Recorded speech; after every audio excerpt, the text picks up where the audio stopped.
Welcome to BL Stories, where romance, drama, and unforgettable boys' love come to life. Love knows no limits, and the best stories aren't always straight. Subscribe now and join our growing BL-loving family.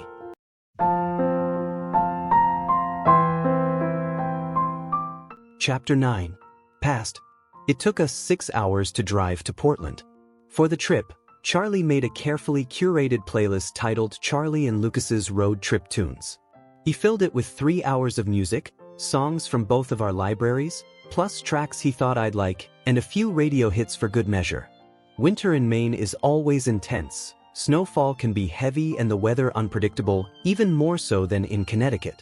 We only had 2 days to explore Portland before heading back for school, but thankfully the forecast looked mostly clear, though bitterly cold. We made a loose plan of what we wanted to do. I had been to Portland countless times visiting my sister, but Charlie had never been. I wanted to show him the lighthouse at Fort Williams Park, the quirky downtown shops, and the ice cream place my mom, sister, and I always loved. Charlie wanted vegan food and vintage clothes. The atmosphere around him changed the further we got from Connecticut. When I picked him up, he sat stiffly in the passenger seat, occasionally glancing at me with this almost cautious expression. But as the miles passed, he relaxed, his posture softened, and his smile became easy and real. I wondered if he was embarrassed about what he said on New Year's Eve, when he admitted he loved me. We hadn't talked about it since. I figured he hadn't meant it, that it was just a slip brought on by emotion and gratitude after I helped him escape an awkward moment with my friends. My sister, who worked as a real estate agent after earning her business degree, lived in a loft in the Pearl District. She wouldn't be home until dinner. Charlie and I left at 8 in the morning and reached the city by 2. Our first stop was a vegan restaurant Charlie had found and was excited to try. The interior was decorated with a canopy of fake branches and ivy, pretty over the top, if you asked me. The menu completely confused me. I didn't know what seitan or nutritional yeast even were. But Charlie helped me choose something he promised I'd like. Honestly, I didn't care what I ordered. I was just glad he was happy and eating a full meal. The waiter, a friendly guy in his mid-20s, seemed especially charmed by Charlie. While taking our orders, he kept giving Charlie warm smiles and endearing nicknames. Charlie, oblivious, enthusiastically explained how excited he was to finally be in a fully vegan restaurant because we didn't have any near home. The waiter winked before walking away with our order. I'll admit, the food was delicious. Charlie kept watching me to make sure I liked it, and I kept watching him for the same reason. We ended up grinning at each other from beneath a curtain of decorative plastic ivy. Sharing that meal with him, far from our usual lives, felt like being out on a real date. When we finished, Charlie leaned back, satisfied. "Can I convince you to go vegetarian now?" he teased. "If I could eat here 3 times a day maybe," I said, taking a sip of water. "But maybe I can try cooking some vegan meals. If you help me." It was an open invitation. You help me cook, we eat together, we spend time together. He seemed pleased. We sat quietly for a moment, looking at each other across the empty plates. I nudged the toe of my sneaker against his boot when the eye contact became too overwhelming. Sometimes the way he looked at me felt too real, too sincere. It made my heart race in a way I wasn't prepared for. "It looks like you hated it," the waiter joked as he returned to clear our plates. "It was awful," Charlie replied playfully. "I couldn't stop eating." The waiter barely glanced at me. His attention was entirely on Charlie. "You should try the berry cheesecake," he said, lightly touching Charlie's arm. "It's amazing. You'll love it." Charlie blushed. "That sounds nice." "On the house," the waiter added smoothly, "since you said good vegan food is hard to find where you live." When he walked away, I said, "That guy was definitely flirting with you." Charlie shook his head, still pink-cheeked. "Nah. We're in Portland," I replied, feeling a strange pang of jealousy. "There are tons of cute guys here." He shrugged casually, though I could tell he secretly enjoyed the attention. "I'm only here for 2 days. It's not like I'm downloading any apps or anything." The waiter returned with the cheesecake, placing it in front of Charlie. There was a number scribbled on the napkin beneath the dessert plate, though Charlie didn't notice. After we finished the dessert, Charlie pulled out his wallet. "I'll pay. I've got money." I blinked when he revealed a crisp $100 bill. "Oh, since when?" "My dad gave me some," he said quietly, his mood shifting. "It's not a big deal." "I wish my mom would hand me money like that," I said, cluelessly pushing the topic. "Did he give it to you for this trip?" "Sometimes he gives me money if he feels bad," he muttered, crumpling his napkin a little too forcefully. He tossed it on the plate, still unaware of the number. "Just let me pay, okay?" "Sorry," I said, even though I wasn't sure what for. "Thanks for the meal." "You're welcome," Charlie said, his smile returning. "I'm definitely leaving a good tip for the service." Outside, soft snowflakes drifted down, settling in his hair and blending with his pale eyelashes. His nose was pink from the cold, and something in that moment, maybe the quiet beauty of it, maybe the closeness of our day together, hit me all at once. I leaned in and kissed him. He smiled against my mouth before kissing me back. A warm rush swept through me, and when we pulled away, I shyly opened and closed my hand. Charlie slipped his hand into mine without hesitation. We had never held hands in public before. It felt meaningful, different from the times he'd gripped my hand in private, seeking comfort. This was deliberate. Open. The rest of the afternoon passed quickly. Every time we let go of each other, browsing vintage racks, picking up crystals at a Wiccan shop, holding coffee cups, our hands found each other again without hesitation. I bought him a tiny green aventurine necklace meant to bring good fortune. He bought me hot chocolate. When he kissed me by the lighthouse, his lips tasted faintly of cocoa. My entire day felt colored by his laugh, the dimple in his cheek, and the way he found joy in everything. I felt a happiness I didn't often experience. Simple, warm, and easy. Everything with him felt right. Walking side by side, leaning over the pier railing to look at the icy water, and the way he rested his head on my shoulder in the Uber back to my sister's apartment. It all unfolded so naturally. I had no idea then how complicated things would become. Chapter 10. Present. Out of all my friends, Caden is my favorite.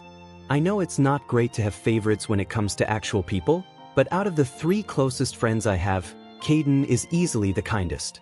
His jokes are silly rather than mean, and when we're alone, I can actually talk to him about deeper things. Unlike Jacob and Benji, he isn't wealthy, so we're on similar footing. And being one of the few Asian kids in a mostly white town, he and I share an unspoken understanding about what that feels like. 2 years ago, when Caden was 15, his little sister passed away in a car accident. She was only 13.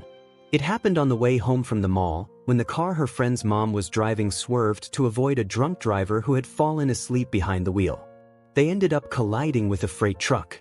I'll never forget the night it happened. I was home alone trying to power through a tough algebra assignment when someone began pounding on my front door. The noise made me jump. It was Caden. He was already tall for his age, working hard to build muscle, so seeing someone his size standing on my doorstep with tears streaming down his face was shocking. None of us ever cried in front of each other, ever. He managed to tell me only one thing: his sister was gone. That was it. I didn't ask him for details. The grief on his face said enough. I sat him down on the couch and brought him a glass of water. When he asked me quietly if I could sit beside him, if I could hold him, I didn't hesitate. There was nothing strange about it. He needed comfort, and he trusted me enough to ask. He rested his head against my chest, his shoulders shaking uncontrollably as he cried.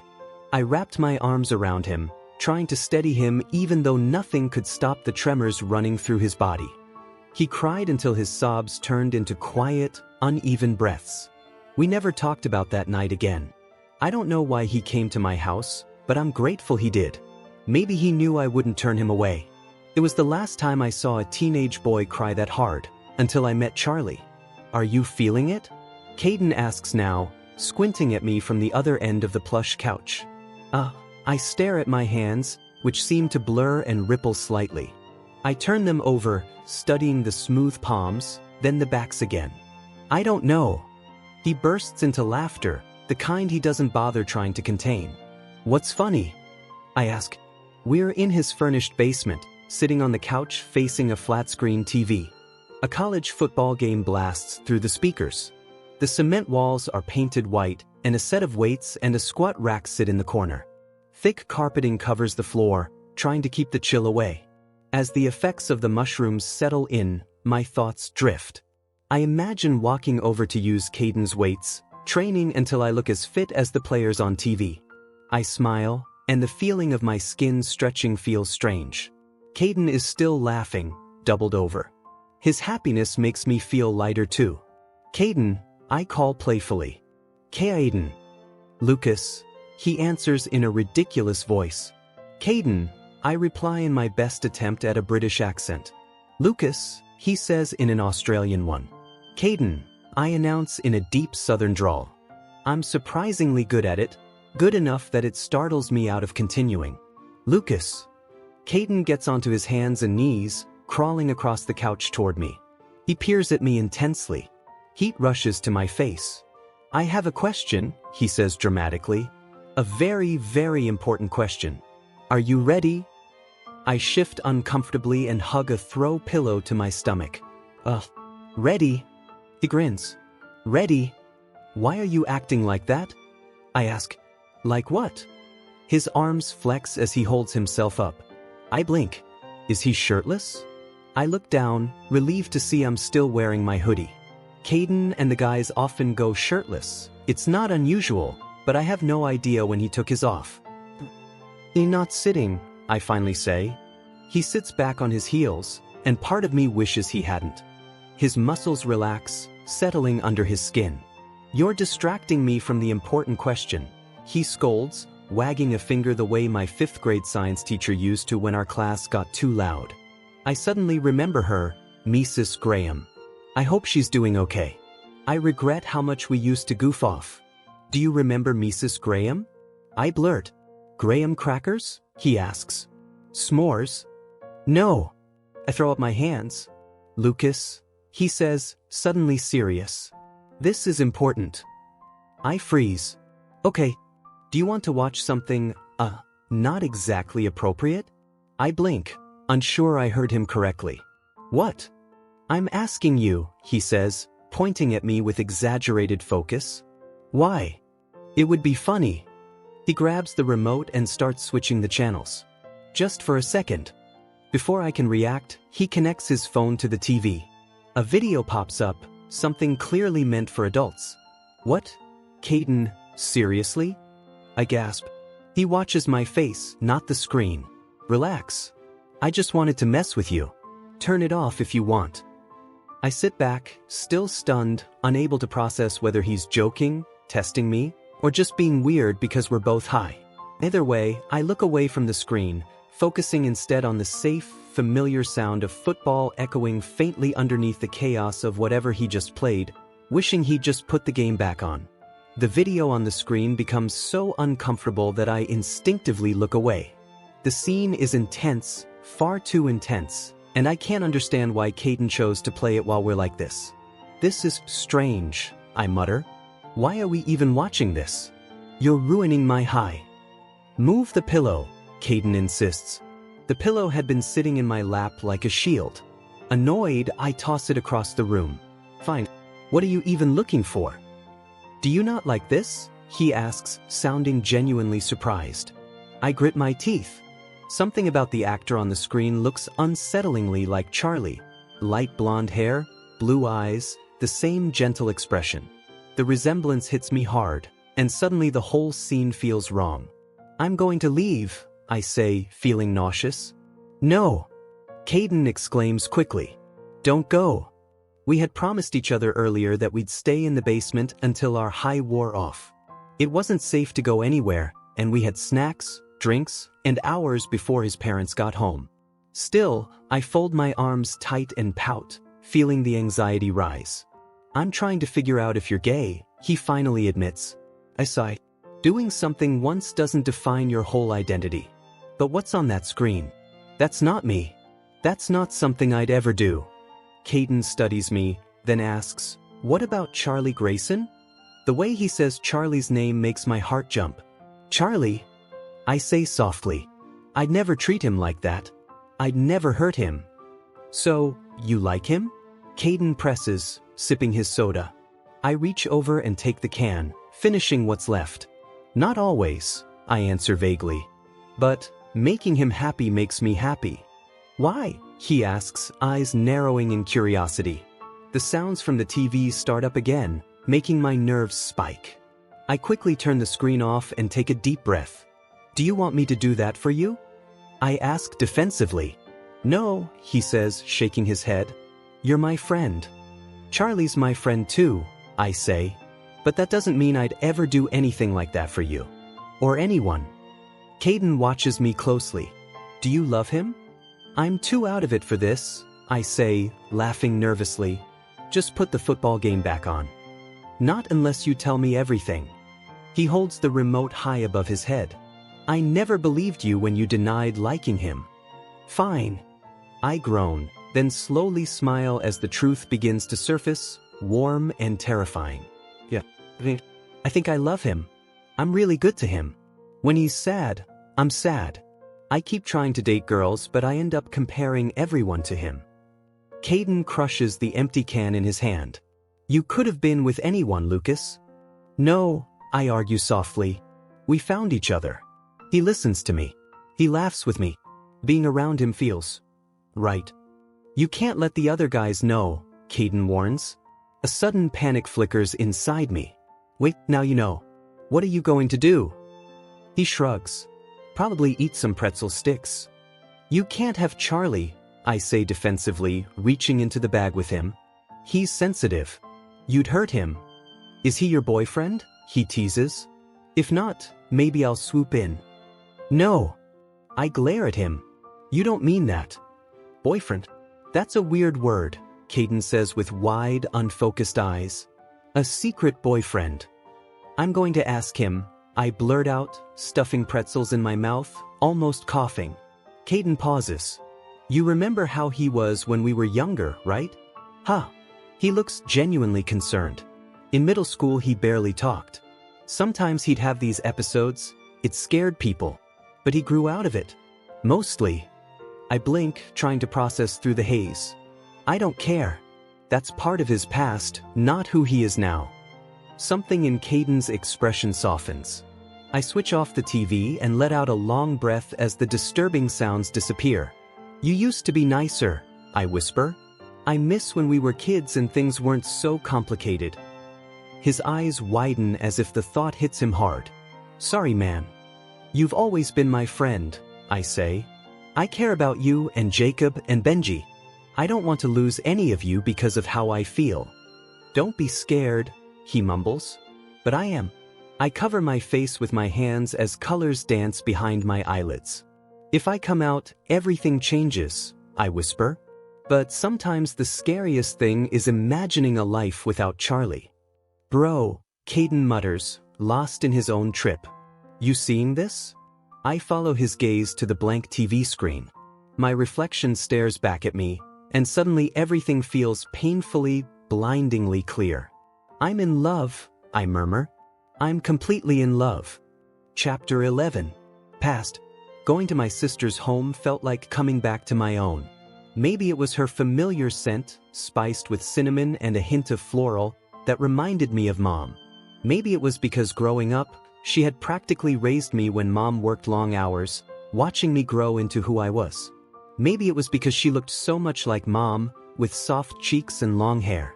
I hadn't realized how much I'd missed Veronica until she greeted us at the door, letting us in with wide, open arms. Charlie waited patiently while she hugged me, then shyly allowed her to embrace him. I could tell immediately that they'd get along well, and I was right. We sat at her kitchen island, enjoying chorizo tacos. Her apartment was gorgeous, with granite countertops and a spiral staircase leading to her lofted bedroom.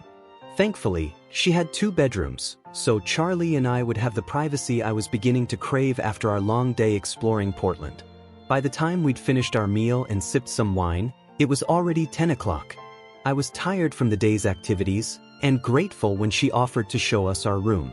Charlie nodded off into his glass a few times, then jolted awake sheepishly whenever either of us spoke. Once we were in her apartment, Charlie hadn't made any move to take my hand or sit too close, which I silently appreciated. We hadn't defined our relationship, and I wasn't ready to explain it to my curious sister. "I set up the futon as well," Veronica said, opening the guest bedroom. There was a queen-sized bed and a futon with blankets and throw pillows. "If you need extra blankets, there are some in the hallway closet. I'll turn up the heat so you won't freeze tonight." After she left, Charlie said generously, "Do you want the bed? I don't mind the futon." "We can both fit in the bed," I said, feeling an unfamiliar warmth in my chest. I stammered, "I mean, if you want. If not, that's fine, I'll sleep wherever." A smile lit up his face. "Yeah, we'll be fine." "My sister's a heavy sleeper," I added carefully. He came closer. "What exactly are you implying?" he teased, standing close enough that our shoulders nearly brushed. His eyes flicked to mine, a playful smirk tugging at his lips. "If I need to be quiet," he said softly, "I can be." There was a certain rhythm to being close with Charlie. Even without words, the connection between us felt natural. We laughed quietly, exchanged gentle touches, and lingered in moments that were both comforting and intimate. Being near him, feeling the warmth of his presence, made me realize how much I cared for him. That night, we slept curled up together. My legs rested against his, my forehead against the side of his neck, and my arms wrapped gently around him. We hadn't just shared a bed, we had shared a quiet, unspoken closeness that felt completely right. In the morning, I woke to the soft light streaming through the blinds, illuminating his blue eyes. He was already awake, looking at me with the same calm warmth that made my chest feel light. The smell of coffee drifted in from the kitchen, but I didn't want to get up. I wanted to hold on to this moment a little longer, to have him all to myself for just a little while. "Who are you looking at?" I asked, my voice still croaky from sleep. "You," he replied simply. And there we were again, together under the covers, in a quiet, perfect understanding that needed no words. I still didn't know exactly when I had fallen in love with Charlie, but I knew I had. Perhaps it was the accumulation of little moments that led to this overwhelming realization. As I sat beside him, I thought about the times I'd seen him skateboarding alone in the parking lot before we knew each other, the way he balanced effortlessly and pushed off with skill. I remembered how he smiled whenever I gave him a ride home from school, clutching his backpack on his lap, his dimpled grin warming the car's interior. I thought about how amazing it felt when I caught him looking at me, and how he'd blush whenever I smiled back. For Charlie, I would do anything I could to make him feel cared for. Just being close to him was intoxicating, and I felt a surge of emotion I had never experienced before. The words I wanted to say raced through my mind over and over. "I love you. I love your smile. I love your laugh. I love being with you. I am in love with you." It felt perfect just to be near him. I wanted to hold his hand, to make him laugh, to be someone he could always trust and feel safe with. I wanted all of Charlie, not just the friendship, but the moments, the laughter, the quiet times we shared.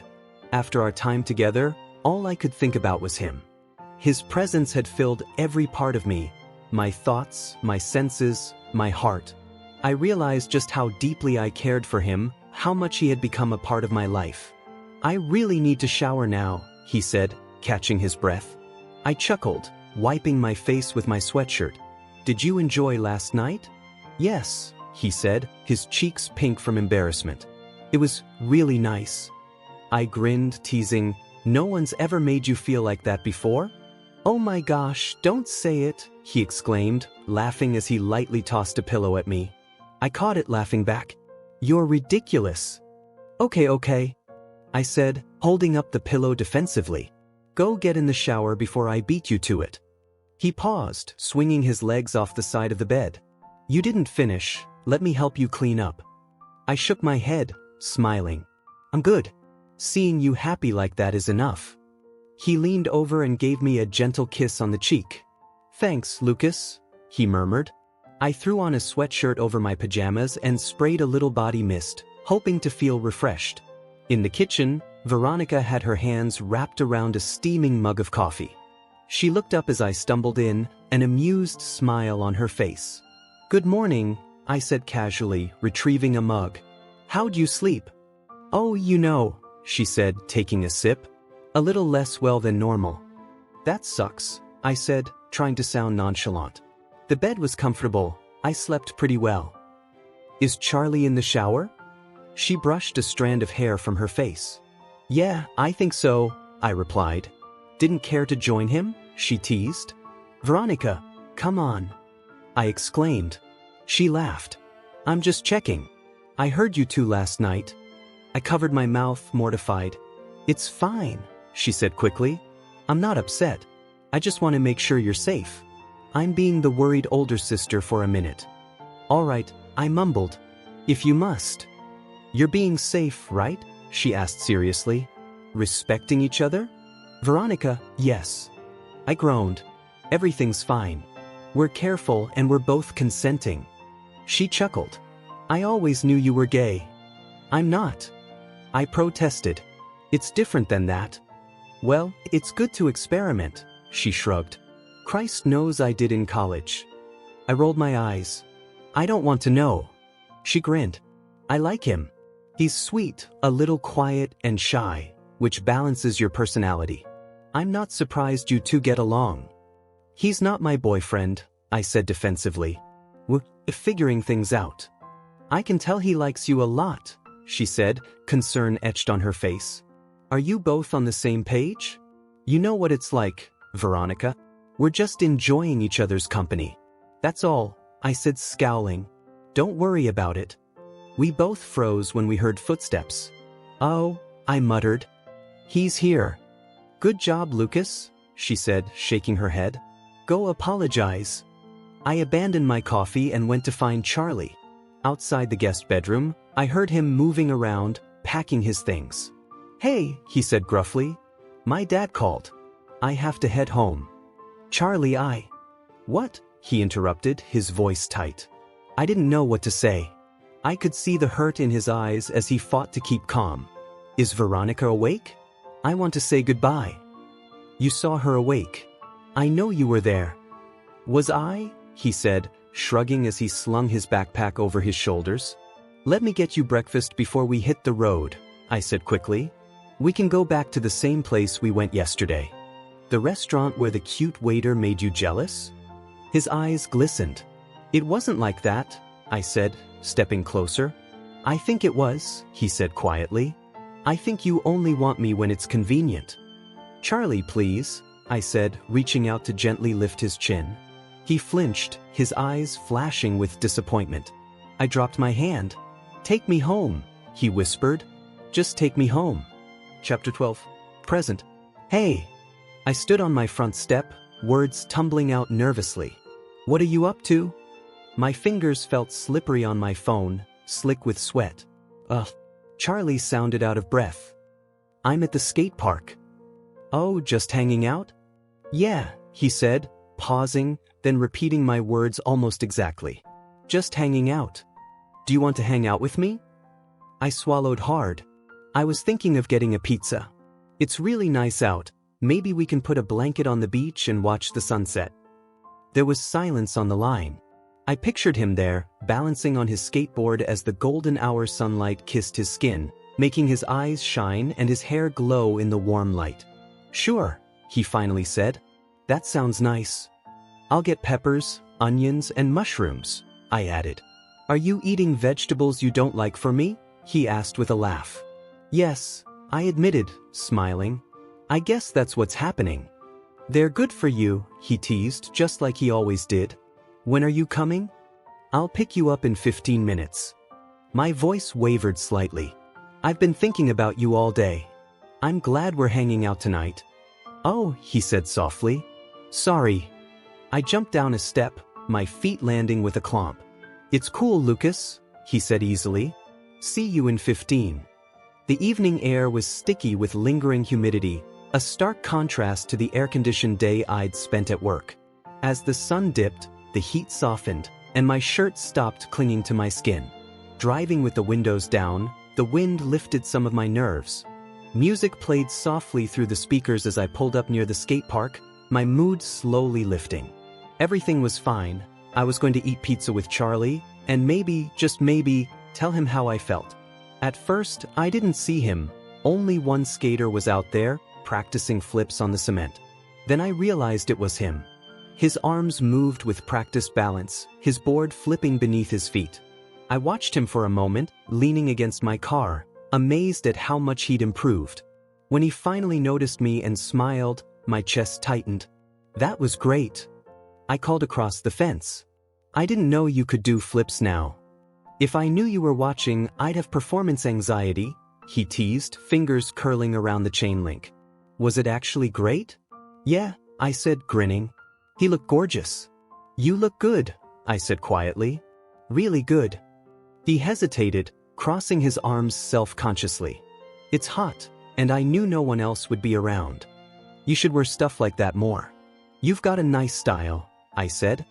He was in a light, airy shirt, and I could see the casual confidence in how he carried himself. Thanks, he muttered, uncrossing his arms. Ready to grab the pizza? I opened the gate. He slipped out, skateboard tucked under his arm. Sure, he said, pushing his hair back. I'm always ready for mushroom pizza. In the car, I stole glances at him as he checked his phone. Seeing him in short sleeves was new, slightly disorienting, but I felt happy to notice the small changes in him. We drove to the pizzeria, talking about random things, keeping the conversation light. I promised myself I'd tell him how I felt once we got to the beach. You planned this out, huh? Charlie said as he helped me unroll the blanket. Maybe, I admitted, shrugging. Okay, yes, I did. He flopped down on the blanket, stretching out his legs. This is nice, he said as I set the pizza box between us. I love coming here when no one else is around. The beach does close at sunset, I teased. Technically, we're not supposed to be here. Very rebellious of us, he said, laughing. He took a slice and dabbed off some excess oil. Yum, mushrooms, he said, teasing. Your favorite. I'm trying to expand my palate, I said, pretending to be offended. For you. He fell quiet, watching the sun sink into the lake in a blaze of orange and pink. I nudged my knee against his, and he turned to look at me, his face shadowed by the fading light. My heart raced. I wanted to tell him everything, how I felt, how much I cared. I scooted closer, shoulder brushing against his, and finally leaned in. I placed a hand lightly on his cheek and met his eyes. His head tilted slightly into my touch, and I kissed him softly. My other hand rested on his knee. Lucas, he whispered against my lips. I can't. I pulled back just enough so that there were a few inches between our faces. What's wrong? I asked quietly, my eyes searching his. His blue eyes shimmered in the fading light, and I could see something unspoken swirling in them. Talk to me, Charlie. Instead of answering, he leaned in closer and kissed me. It was intense, full of emotion, but careful, without crossing any boundaries. My heart raced as I pressed against him, feeling the closeness and the warmth of our connection. Charlie, I whispered, resting my forehead against his shoulder. My hands found his, and I held them gently. He didn't pull away, but I could feel the tension in his body, the tightness that told me something was wrong. I can't, he murmured suddenly, pulling back slightly. He turned away to face the water, staring at the dark lake, his shoulders tense. I wanted to reach out to make things right, but I stopped. I didn't want to push him further. Charlie, hey, it's okay, I said softly. We don't have to do anything you don't want. I just want to be with you. He shook his head, shoulders trembling. I can't. I'm sorry, Lucas. I shouldn't have gotten us into this. I swallowed hard, my chest tightening. It's not your fault, I whispered. I would never make you do anything you're uncomfortable with. We can stop anytime. We can just sit here and talk, or watch the stars, or do anything you want. He wiped his eyes, trying to steady himself. I can't handle it. Too much is going on. I'm not ready. Charlie, I said, stepping closer, careful to give him space. You don't have to tell me everything right now. I'll listen whenever you're ready. You're not alone. He shook his head again, wrapping his arms around himself. I just can't. I shouldn't have brought you into my mess last year. I never should have. Stop, I said softly, kneeling beside him. Hey, look at me. You matter to me. More than anyone. I don't care about the past. I just want to be here with you. Nothing else matters tonight. He didn't answer, only hugged himself tighter, his face hidden from me. I wanted to tell him everything, to tell him how much I cared, but he couldn't hear it yet. I reached out, letting my hand hover near his shoulder. I'm here, Charlie, I whispered. I'm not going anywhere. We can just sit. We can just be. He shook his head, tears sliding down his cheeks. But I have to go, he whispered finally, stepping away. Charlie! I called after him as he ran along the beach. Please. I'm sorry. Left alone in the dark, I sank to the sand and stared out across the lake. The night felt heavy, the water silent, and a hollow ache settled in my chest. My mind replayed the moment over and over, the words left unsaid, the closeness interrupted. Guilt weighed on me, but beneath it all, I knew one thing for certain. I cared for him deeply, and I wasn't going to give up. Chapter 13. Past. 2 weeks after Portland. When my sister was in high school, she went completely boy crazy. And when I say crazy, I mean obsessed. Veronica was infatuated with boys at her school, boy bands, celebrities on TV, and anyone remotely charming. Boys, boys, boys. She talked about nothing else at 15. I was 10 at the time, and I idolized her. I followed her around the house despite her protests. Eventually, instead of scolding me, she used my curiosity to teach me about relationships and feelings. I would sit on her bed, swinging my feet into the frame as she talked, captivated by her stories about the boys she liked, whether famous or local. It was how I first learned that relationships could be complicated and full of mixed emotions. I didn't understand everything she explained, but I understood that feelings were powerful, sometimes confusing, and could even hurt. After Portland, Charlie avoided me for 2 weeks. 2 weeks that left me restless, anxious, and consumed with longing. He didn't reply to my texts, and in the hallways at school, he kept his distance. I knew I had hurt him, but I didn't realize how much I had also hurt myself in the process. All I really wanted was Charlie, not just to be close to him, but to share ordinary, everyday moments. Holding hands, sitting together in class, sharing pizza, watching a movie with his head on my shoulder, or just talking about the smallest things. It was a cold winter. After heavy snowstorms, power lines were down, and my home had been plunged into freezing darkness for days. So, I was more than surprised when Charlie showed up at my front door, standing in jeans, a long-sleeved shirt, and pink sneakers. His lips were blue from the cold. Charlie! I froze, unsure if I should smile or run to him. I didn't think you'd come back. We stood there for a moment looking at each other. So many things I wanted to say crowded my mind, especially, I missed you. I'm sorry. Is your mom home? He asked quietly. Not a hello, not a greeting, just concern. No, I said, opening the door wider. Come in. Good. He stepped inside, his hands stuffed in his pockets. I rushed to grab a blanket.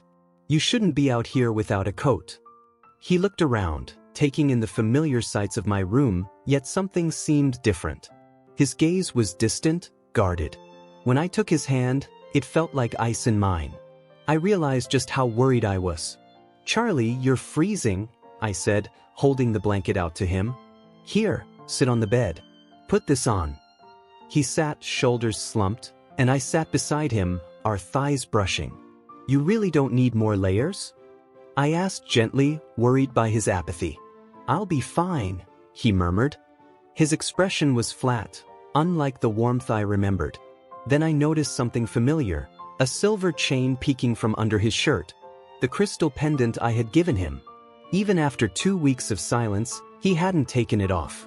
Despite everything, he still kept it close. Charlie, I whispered, reaching for his hand.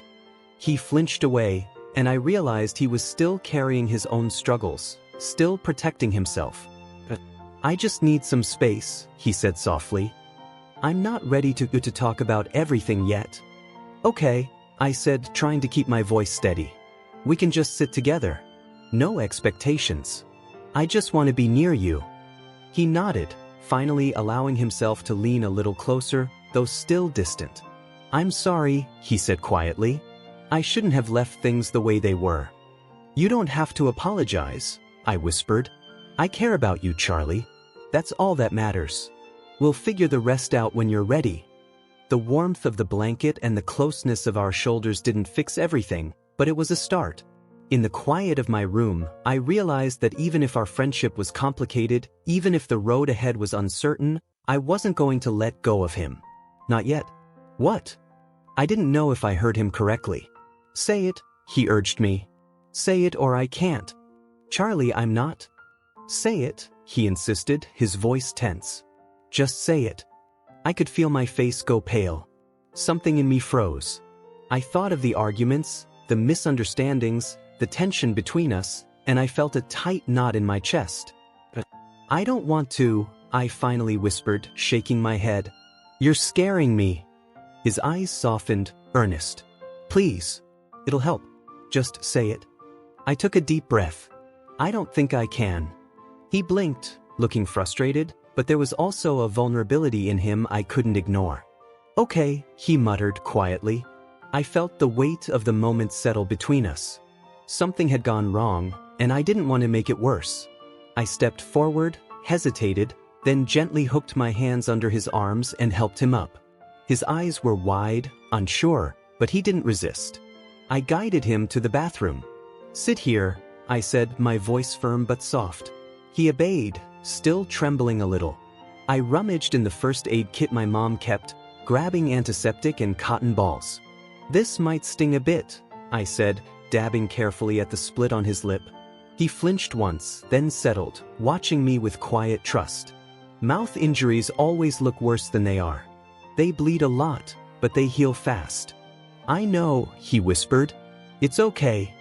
"I'm sorry," I said. "I didn't mean for any of this to happen." He stared down at his hands, pushing out his lower lip. "I didn't expect you to care like this." "Of course I care," I said. "You're my friend, Charlie. That's what friends do. We take care of each other." He nodded slowly, the tension in his shoulders easing a little. I don't understand why you're doing all this." "Because I care about you," I said, voice shaking slightly. "I care about you more than I know how to put into words. And I don't want anything to happen that would hurt you, not ever." For a long moment, he said nothing, just let me help him. Then he finally muttered, "Can we stop talking for a bit?" "Sure," I said, tossing the cotton ball in the trash. "Sometimes silence is better." I went to the bedroom and retrieved the sweater he had refused earlier. "Put this on." He finally did, slipping into it quietly. I asked gently, "Are you hungry? I can make us something." He gave me a small, puzzled look. "Why are you doing all this for me?" "Because you're my friend," I repeated. "Nothing more, nothing less. I don't want to see you hurt. I don't want to hurt you." He looked at me for a long moment before nodding. "Okay." We moved to the living room. I grabbed a blanket and draped it over him. He sank into the couch, small and fragile, and I sat nearby, respecting the space he needed. "Want to watch something?" I asked, flipping through Netflix. "Apes," he murmured, finally relaxing a little. "They're smart. They feel so much grief, anger, happiness. But when they're in captivity, they suffer.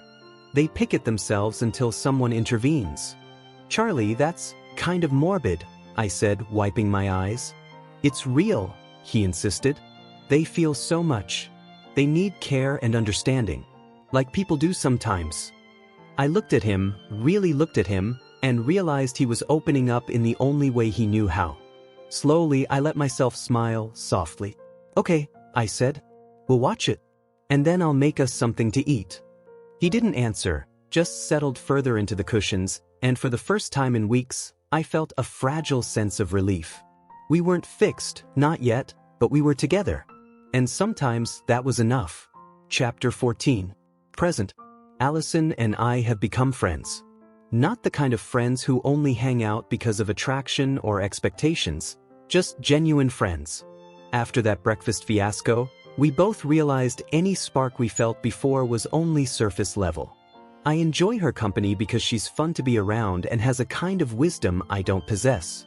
That's why, at 9 in the morning, I'm running up her porch steps and knocking loudly. Hello. A short, slender woman opens the door. She's dressed in a crisp white linen set, wearing a beaded turquoise necklace and several golden rings. She exudes that effortless elegance of someone who spends more time in yoga studios than at home. Is Allison home? I'm Lucas. I introduce myself. I live just down the road. Anna Maria is my mom. Oh. Her eyes light up. Lovely to meet you, Lucas. I'm Janet. She extends a hand, which I shake politely. Let me go wake up Allison. Since she doesn't invite me inside, I sit on a porch chair, scrolling through my texts with Charlie. Reading them makes my stomach twist. I haven't slept, obsessively replaying every moment with him since yesterday. Lucas, I'm sorry I upset you. Lucas, can you call me so we can talk? I don't know what happened. Charlie, I can't do this with you anymore. Lucas, what? Lucas, Charlie, I care about you more than anyone else. Lucas, I didn't mean to upset you. I thought I was doing what you wanted. Lucas, did I hurt you? Hey you. I look up to see Allison, yawning as she takes the chair beside me. Her hair is loose and tangled, and she's wearing a pajama set with little candy hearts. Thanks for waking up to see me, I say, slipping my phone into my pocket. I want to start waking up earlier anyway, she says, stretching. I need help, I say earnestly. I need a woman's intuition. You need a woman's help? She smiles sleepily. I'm honored. I need boy advice, I add nervously. I thought you'd know better than me. She raises an eyebrow. Boy advice. Just don't embarrass me, I'm stressed. Okay, she says, reaching over to pat my shoulder. I won't ask anything until you tell me the story. I take a deep breath. Charlie and I have been friends for 10 months. We've been friends with benefits for 8 of them. I think I'm in love with him. Her eyes widen. Whoa. I've messed up, I admit. Tell me everything, she says. No judgment, I promise. I give her the basic rundown. The party where he confessed, the times I treated him poorly, the moments when he made me laugh and smile. So last night, I continue, we were hanging out at the beach. I kissed him, like I usually do, and then... What kind of kiss? She interrupts. I frown. A gentle one. I put my hand on his cheek, looked into his eyes, and kissed him softly. I was trying to be romantic. She leans forward. Continue. What? Then he pulled away and seemed upset. I tried to talk to him, but he looked sad. Instead, he just rested his hand on my chest, and I could tell he was conflicted. Oh God, Lucas, she murmurs. What? I ask, alarmed. Just finish the story. I swallow hard. After a while, he got overwhelmed and ran off. I was so embarrassed and upset. I didn't know what to do, and our texts afterward, they didn't go well either. Allison reads them silently and hands the phone back. You're an idiot, she says bluntly. What? Try seeing it from his perspective, she advises. Imagine you're Charlie. You care about someone, you feel vulnerable, and then they make a move that confuses you. You'd feel hurt too. But I didn't mean to hurt him, I whisper, blinking rapidly. I just wanted him to know how I felt. Then go tell him, Allison says gently. Walk to his house right now and say it. Just tell him how you feel. Really? The thought hadn't crossed my mind. It's Tuesday morning. His parents are probably at work. Yes, she says, shaking my arm. Go. Don't think about it, just go. Confess how you feel. I take a deep breath, feeling a rush of clarity. I can do that. She squeezes my hand. You got this. Boys should cry more, you know, she teases, wiping my eyes with her shirt. I walk down her driveway, looking back at her. She's stunning, glowing in the morning sun, but it's not desire I feel, it's gratitude. I realize, as I head toward Charlie's house, that as much as I tried to convince myself I wanted anyone else, it's always been him I've longed for. Chapter 15. Present. Beneath my feet, Charlie's skateboard rolls. I've only skateboarded a few times and I'm certainly not very good at it. At the end of my street, I hit a rock and almost fall, but managed to right myself just in time. I pass the lake houses, my heart racing, until I turn onto his street. Anticipation knots in my stomach when I see his house. Charlie's family lives in a pine house with blue shutters, 2 stories tall, with a yard that always looks perfect. It's my first time walking up to it, and my nerves are on edge. There aren't any cars in the driveway, which I take as a good sign. His father is probably at work, which means the only parent I might run into is his mother. I don't know much about her. I've only heard stories about his dad. I stand on the porch and ring the doorbell. The house looks dark through the windows, both relieving and worrying me. I heard you knock the first time. My hand freezes in midair. Charlie, I say with relief. I'm glad you answered. Can I come in? He glances at his skateboard with a longing look. I hold it out to him. I knew you'd miss it, I say quietly. Here, take it. I fixed the loose parts before I came over. Thank you. He smiles faintly. He looks tired, the circles under his eyes darker than usual. No one else is here. You can come in. Inside, the house is immaculate. Surfaces are clear, floors spotless. A cross hangs above the door and a plaque reads, Jesus is the head of this house. I follow him to his bedroom, where sunlight pours through the windows. Wow, you have a nice room. I'm not lying, it's impressive. His bed is a queen, larger than my twin, and his bookcase is filled with books, mostly series for middle school and children's picture books. A pale blue record player sits on a low shelf, surrounded by neatly arranged records. Everything is in order, too orderly. There are no stray clothes, no scattered objects, no sign of the life lived within these walls. His room feels staged, almost unreal. Where's all your stuff? I ask, looking around. In the closet, he says, pointing to a closed door. Oh. I feel disoriented. When will your parents be home? A few hours, he replies, biting his lip nervously. Why? I walk over and stand before him. Looking up, he releases his lip from his teeth, and the color returns. A wave of sadness washes over me as I study him.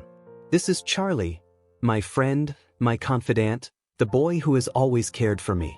All I want is to make things right. I sink to my knees beside him. Lucas, he says softly, what do you want? I fix my gaze on the sunlight streaming through his window. Shadows from tree branches dance across the walls.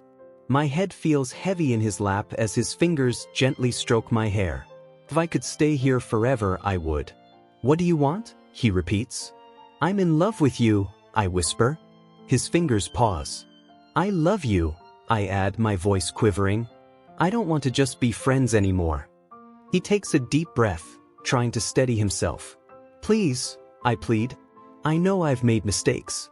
I was scared of what people would think, and I let that fear stop me from doing the right thing. Silence. I lift my head and meet his gaze. Come on, I say, my voice hoarse.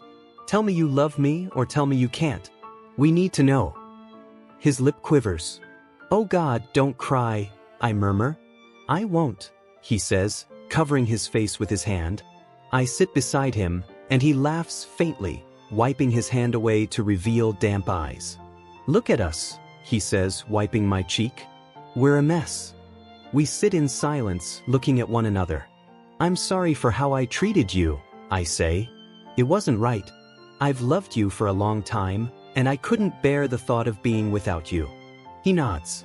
Be my boyfriend, I ask. I want everyone to know we're together. I want to celebrate little things with you, make memories, and just be with you. Really? He whispers, staring at his hands. I take them gently in mine. I love you so much. You make me happier than anyone else. Lucas, he begins. I have problems. I'm not as great as you think.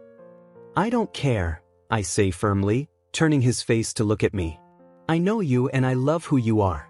I want to be there for you, through everything. Okay, he says, his voice thick with emotion. I love you. We press our foreheads together. The chaos in my mind disappears.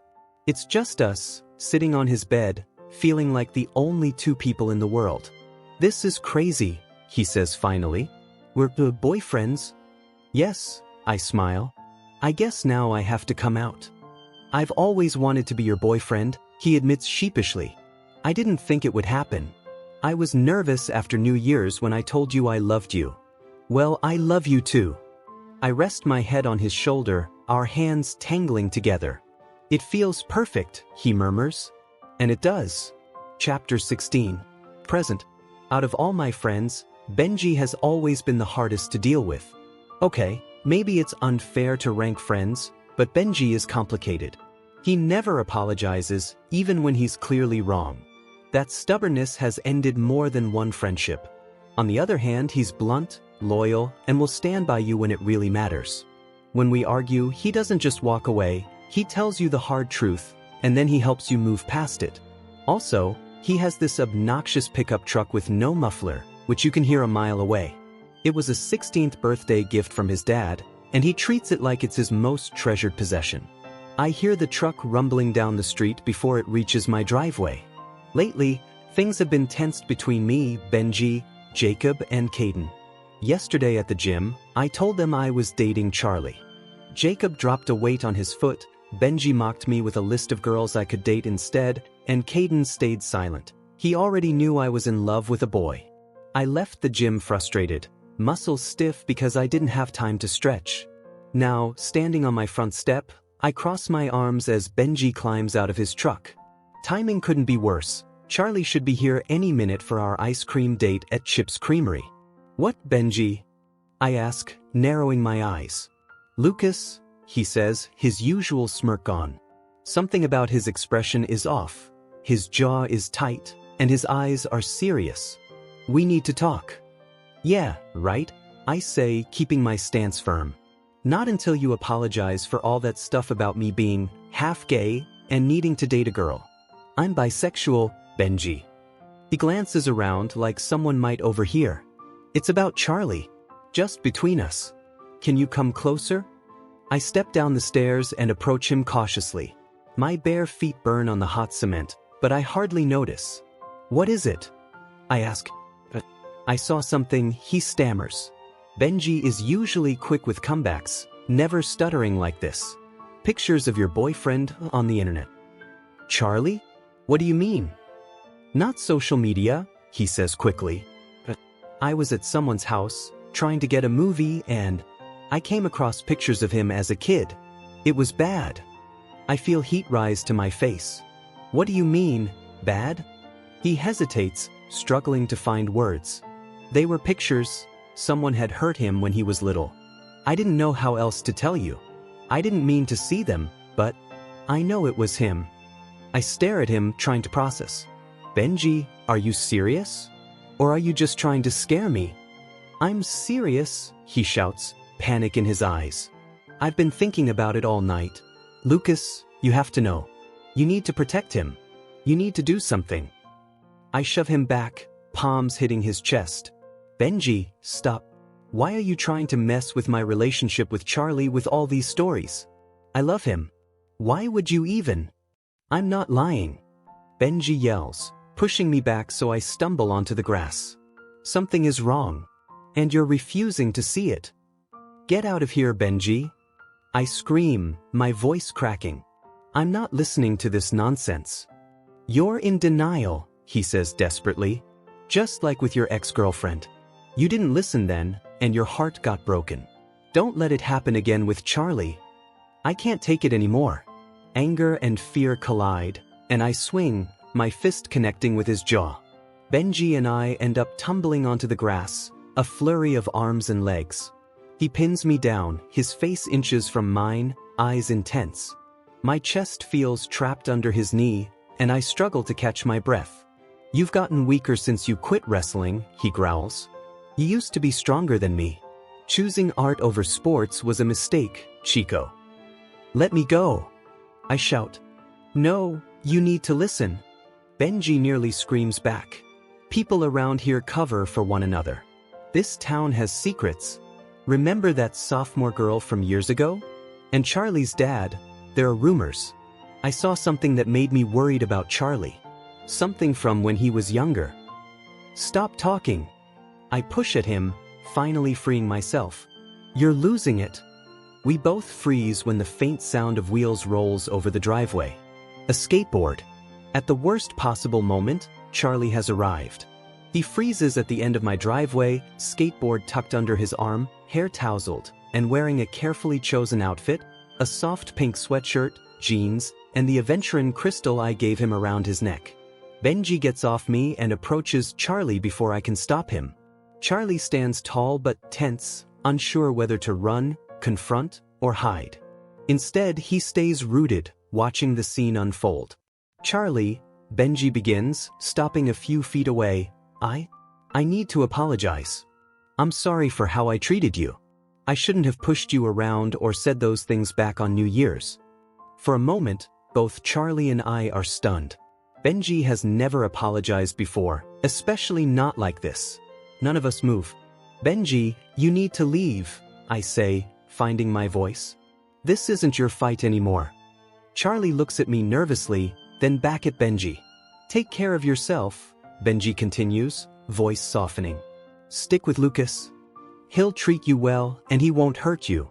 Charlie straightens his shoulders. I forgive you, Benji.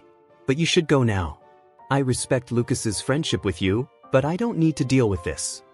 Benji swallows hard. Yeah, I'm going. Once Benji drives away in his noisy truck, Charlie turns to me, concern in his eyes. Were you guys fighting? Are you okay? I thought you were done with all that toxic stuff. I shake my head, still in shock. I'm fine. He was going on about some really weird stuff. Charlie reaches for me. Will you look me in the eyes, Lucas? I do. His expression is soft and honest, worry in his eyes, giving me comfort I didn't know I needed. I shove away the awful images Benji tried to plant, memories of Charlie hurt as a child. It's impossible. Charlie would have told me if any of it were true. I take a deep breath.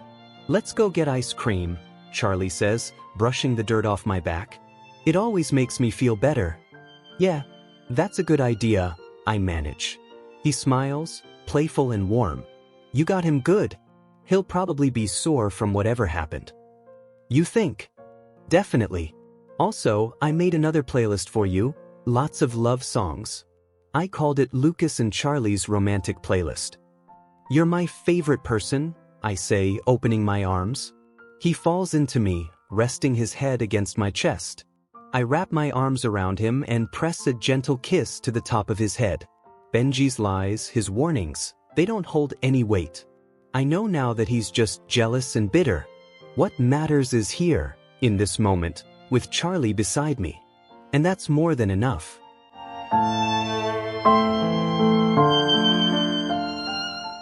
Thanks for listening to today's BL story. If it made your heart skip a beat, don't forget to like, comment, and subscribe. Only here on BL Stories, where love knows no limits.